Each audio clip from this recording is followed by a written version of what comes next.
Boone and Crockett Club presents A Long 27 Years by Gene R. Alford, 20th Big Game Awards Program. For 40 years, I have hunted cougar with hounds, and hopefully my 1988 hunt will not be my swan song. The last 30 years, I have hunted in the Selway Bitterroot Wilderness in Idaho each winter, trying to kill a Boone and Crockett lion. Each winter for the last 20 years, I have hired a ski plane to fly me, my dogs, and camp into the backcountry where I hunt for a month or longer. I prefer to start hunting about the 1st of February, as the weather tends to improve rather than deteriorate after that time. That was my thought on February 3rd, 1988. The day dawned clear and cold, and since I had loaded my pickup the day before, all I had to do was to phone the local commercial flyboy and make arrangements for the flight. I called Frank Hill of Hill Aviation in nearby Grangeville and told him I was ready to go. After a 30-mile drive, I arrived at the airport around 9 a.m. and started loading my gear into a 180 Cessna ski plane. I'd done this many times, so I had a pretty good idea of what I was doing. When the load got to within a foot of the headliner, I stuffed my 2 hounds on top and we were ready for takeoff. The airstrip we were using was long and black, so there was no problem getting airborne. The strip we were going to, however, would be different. 45 minutes later, and 100 miles east, we came to the snow-covered 900-foot private airstrip with a double dogleg. Frank extended the skis below the tires and powered in around the ridge to the final approach, and we splashed down in 18 inches of fresh snow. My work was just beginning. After unloading the plane, I packed all my gear 200 yards to the campsite. I had to clear snow for a place to set up my tent, then get the stove in place and cut a good supply of wood. It was dark by the time I was finished, and the stars were out. The night was going to be really cold. I'm 65 and have been a senior citizen for 10 years already. While I spend most of my life outdoors and take long summer and fall pack trips with my horses and mules, I wasn't ready to run up and down the mountains as I once did. Consequently, I spent the first week getting in condition and breaking the trails. The first 3 weeks, my dogs treed several lions, one of them a big tom and the rest females. None were big enough to consider taking. I was enjoying the action and the solitude. Then came the morning of February 26th. It was clear and cold, and the snow was hard and crusted. After a good breakfast, I turned the hounds loose and headed for a saddle in a ridge a mile from the river. My dogs reached the saddle first and had a track started by the time I got there. But they'd trailed off the other side of the ridge, down into the canyon, then up the other side and over the end of a ridge that came down from the high country. Not knowing if they were trailing forwards or backwards on the track, my only choice was to try to stay within hearing of them.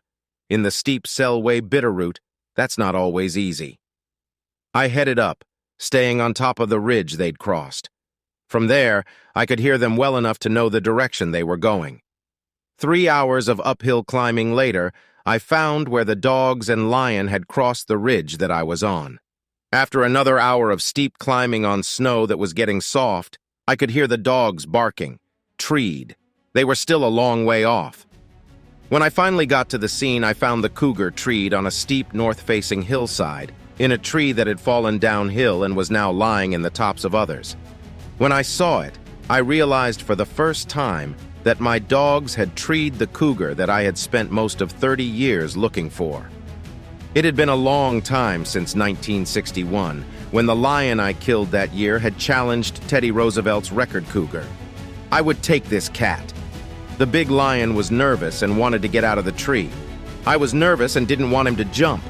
I had already gone farther down the mountain than I'd wanted, and I did not want him to jump and go even farther down into the canyon. It was already going to be a long trip out. Light conditions for picture taking were very poor, but I tried a few photos anyway, while the cat was still in the tree.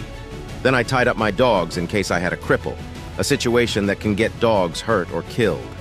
The shots were at close range, and the 2 slugs in the ribs from the Smith & Wesson model 19.357 Magnum pistol put an end to the excitement.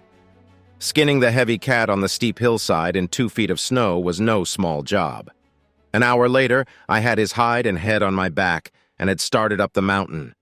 In another hour, it was growing dusk, and I was only on top of the first ridge. Camp was still miles and hours away.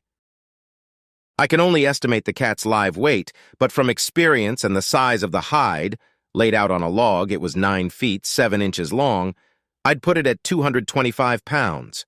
While I would later find that the hide and head weighed 42 pounds and my backpack 18 pounds, the entire load felt like it weighed 100 pounds. It was dark when I hiked into camp 3 hours later, and the stars were out again. It had been a long 27 years. Note: this outstanding trophy, taken on an excellent example of the epitome of a fair chase hunt, was awarded the coveted Sagamore Hill Award at the 20th Big Game Awards. While at the awards, in the spirit of sharing this exceptional trophy with all sportsmen, Gene Alford donated this skull to the Boone and Crockett Club's National Collection of Heads and Horns, with the collection on continuing display at Johnny Morris's Wonders of Wildlife Museum and Aquarium in Springfield, Missouri. As of 2023, Gene's cougar is the #2 all-time cougar with a score of 16 3/16 inches, with the existing world's record beating it out by 1/16 of an inch. This was only one of 3 Boone and Crockett cougars that Gene took in his lifetime. Thank you for listening, and if you enjoy content like this, please share it with a friend. You can find even more stories here, or visit boone-crockett.org to see associated pictures and score charts. And as always, thank you for supporting the Boone and Crockett Club.